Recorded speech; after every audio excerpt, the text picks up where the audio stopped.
दोस्तों 26 फरवरी सन 2025 को शिवरात्रि है और आपको शिवरात्रि पर कौन कौन सी 3 चीजें हैं जो कभी नहीं चढ़ानी चाहिए वरना आपको धन हानि हो सकती है और क्या क्या करना चाहिए। चलिए जानते हैं आज की इस वीडियो में। इस महाशिवरात्रि के दिन 3 ऐसे कार्य अवश्य करें जिनसे आपके जीवन में सुख समृद्धि आएगी और आपके पूरे परिवार का कल्याण भी होगा। यदि आप यह कार्य श्रद्धा और सच्चे मन से करते हैं तो भगवान शिव की विशेष कृपा आपसे बरसेगी। धार्मिक ग्रंथों के अनुसार महाशिवरात्रि वह दिन है जब भगवान शिव और माता पार्वती का विवाह हुआ था। इस शुभ दिन को उनके विवाह उत्सव के रूप में मनाया जाता है।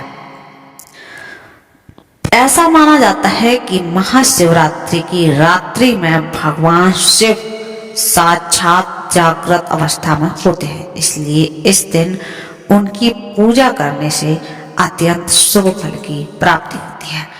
भगवान शिव की महाशिवरात्रि पर पूजा करने से समस्त दुखों का अंत होता है, जीवन में सुख शांति और समृद्धि आती है, हर मनोकामना पूर्ण होती है और विवाह में अगर आपकी कोई बाधा आ रही है तो वो भी आप समाप्त हो जाती है।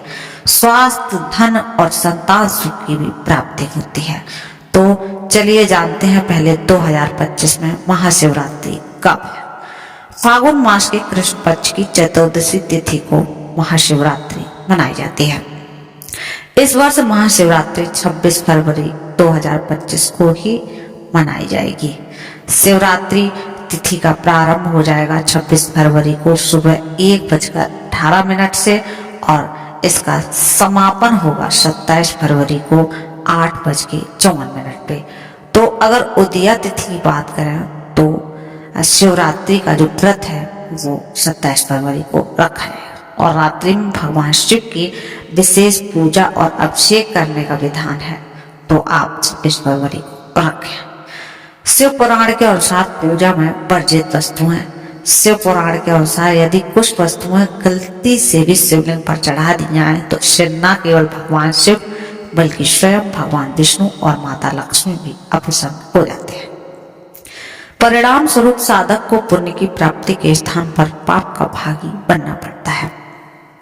तो चलिए जानते हैं कौन सी हैं वो वस्तुएं जो हमें कभी भी शिवलिंग पर नहीं चढ़ानी चाहिए।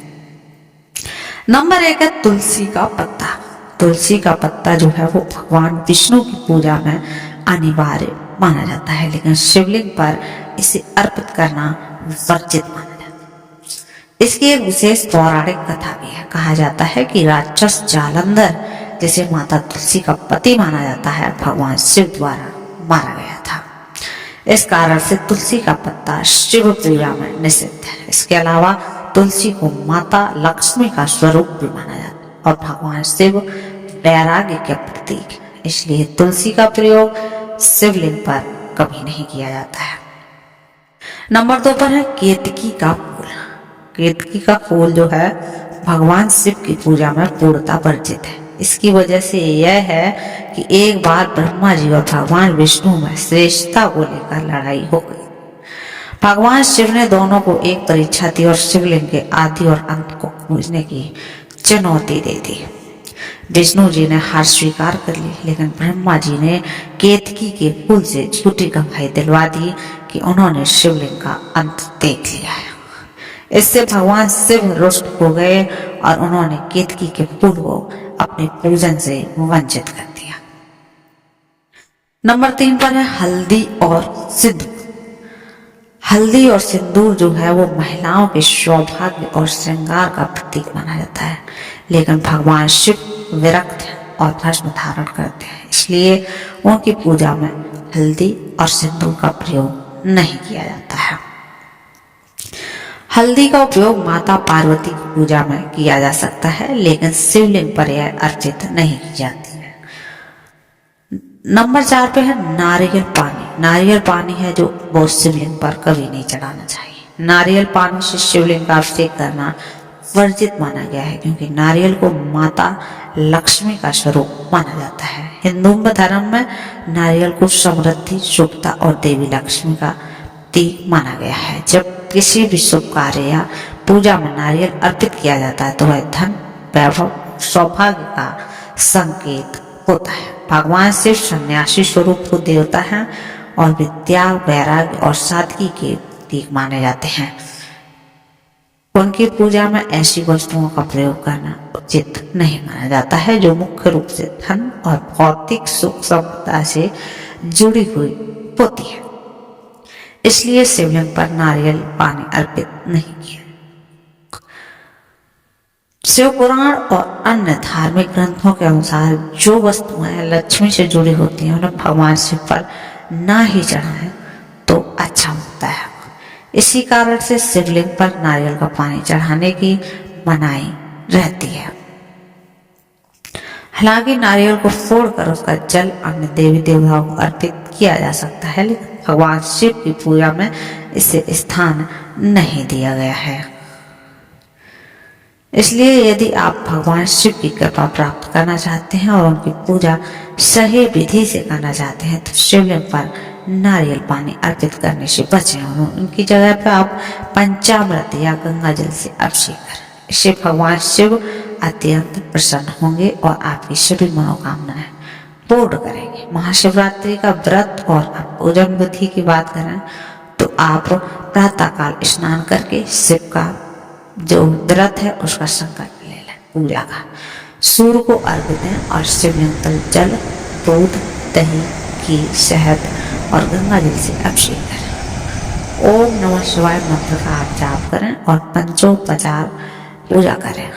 रात्रि में जागरण करें और शिव मंत्रों, रुद्राष्टक और शिव स्तुति का आप पाठ करें। 4 पहर की पूजा करें। पहले पहर में दूध, दूसरे पहर में दही, तीसरे पहर में घी और चौथे पहर में शहद। अंत में आप जल से अभिषेक करें। शिवरात्रि के विशेष उपाय की बात करें तो रोजगार और नौकरी पाने के लिए आप अलग तरीके की पूजा कर सकते हैं और अगर आप कुछ और कर रहे हैं तो कुछ अलग तरीके के उपाय कर सकते हैं।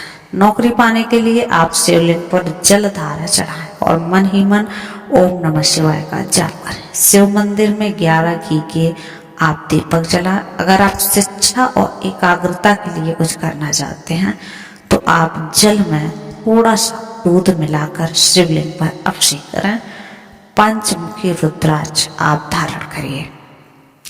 अगर आप धन प्राप्ति के लिए करना चाहते हैं तो दूध, दही, शहद और घी और शक्कर से भगवान शिव का अभिषेक करिए और ओम पार्वती पतये नमः मंत्र का आप जाप करिए।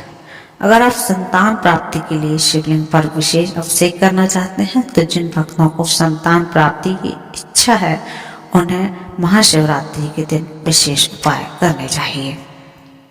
शिवलिंग पर शुद्ध घी अर्पित करें। इसके बाद जल की धारा चढ़ाएं और संतान प्राप्ति के लिए भगवान शिव से प्रार्थना करें। यदि यह उपाय पति पत्नी मिलकर करते हैं तो उनका प्रभाव कई गुना अधिक हो जाता है और शीघ्र ही शुभ समाचार मिलने की संभावना बनती है। सुखद वैवाहिक जीवन के लिए शिव जी का आशीर्वाद लें। वैवाहिक जीवन में सुख, प्रेम और शांति बनाए रखने के लिए पति पत्नी को मिलकर शिवलिंग पर जल धारा अर्पित करनी चाहिए। जल चढ़ाते समय शिव शिव शिव का जाप करते रहें। इससे उनके बीच प्रेम और सौहार्द बना रहेगा। अभिषेक के बाद शिवलिंग पर गुलाब की पंखुड़ियां अर्पित करें। सुखी दाम्पत्य जीवन की कामना करें। इस उपाय को करने से वैवाहिक जीवन में आई किसी भी प्रकार की समस्याएं समाप्त हो जाती हैं। तो दोस्तों ये थी आज की वीडियो। कल फिर मिलते हैं एक नए वीडियो के साथ। तब तक कर लीजिए चैनल को सब्सक्राइब।